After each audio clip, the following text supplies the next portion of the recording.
No one on the small cobblestone street remembered exactly when house number 17 became empty.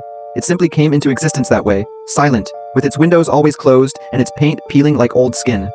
During the day, it seemed merely abandoned. At night, however, something changed. Eduardo noticed this first. He lived in the house across the street, and on the nights when sleep eluded him, he would watch the street from his window. It was on one of those nights that he noticed a faint light turning on the second floor of house number 17, yellowish, pulsating, as if it were a candle about to go out.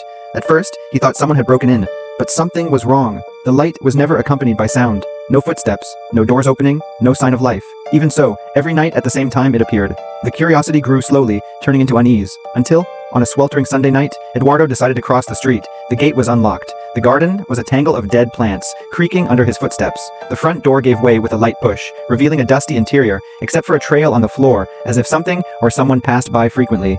He hesitated. The light was on upstairs. Each step of the stairs creaked in a different way, almost like a warning.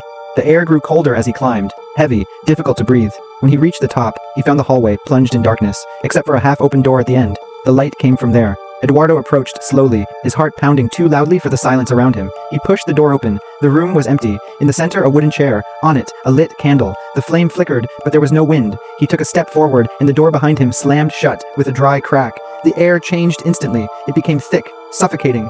Eduardo turned the doorknob, but it wouldn't budge. That's when he realized. The candle wasn't just casting the shadow of the chair. There was another shadow on the wall, tall, irregular, pulsing along with the flame, and it didn't correspond to anything in the room. Eduardo froze.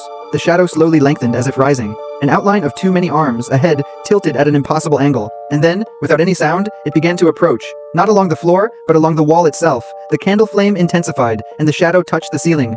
Eduardo felt something icy wrap around his ankle. He looked down. Nothing. But the touch tightened. And pulled. The last thing he saw was the candle flame going out at once, plunging the room into total darkness. The next morning, house number 17 returned to its usual silence. But that night, at exactly the same time, the light on the second floor came on again. And this time, there were two shadows on the wall.